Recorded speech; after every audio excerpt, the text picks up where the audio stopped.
All right, let's really dig into the material you sent us for this deep dive. We're looking at June 15th, 2025. Yeah, trying to pull out the key headlines, public sentiment, that kind of thing from your sources. Exactly. Our goal here is basically to extract the most important nuggets, give you that shortcut to being well informed about this specific day. And it's quite a mix you provided. We've got national events like a military parade, protests, and also an economic indicator. Right. So let's start with the events. What's fascinating, as your sources highlight, is how several things kind of unfolded on that single day, June 15th.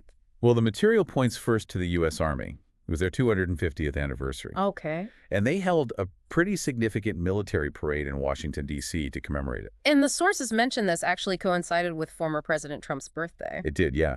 And he was there, delivered remarks at the official ceremony.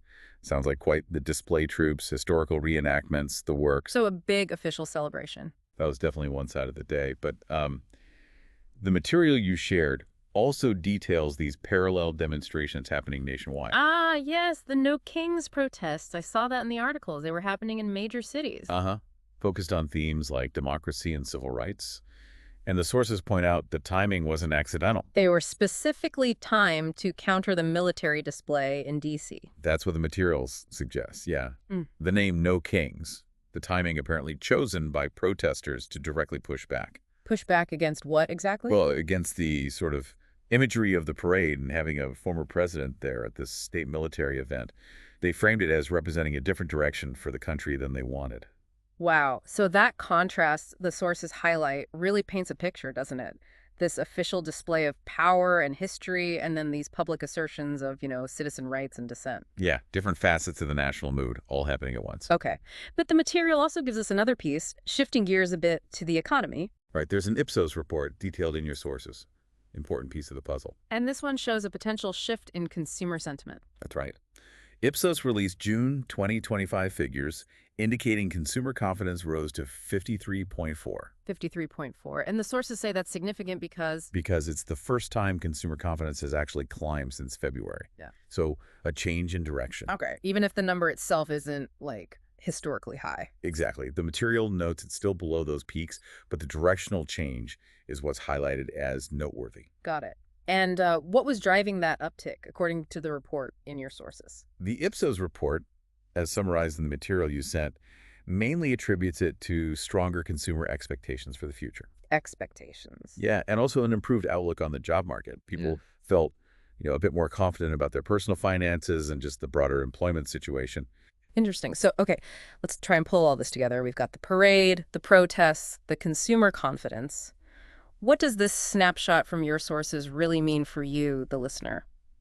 Well, connecting these points from the material you provided, that rise in consumer confidence, driven by expectations and jobs, Yeah. it could potentially signal shifts impacting your own finances, maybe even hint at larger economic trends like spending or housing costs if people are feeling more secure. Okay, so that's the economic angle. And tying back to the parade and protests, Your sources seem to suggest that having those happen simultaneously really underscores these two sides, right? You've got national tradition, history of the Army, but also these deep political and social divisions that are clearly still very active. yeah, it shows both unity, in a sense, through the institution and also the divisions. Right. So on this specific day, June 15th, the national pulse captured in the material seems to be this complex mix.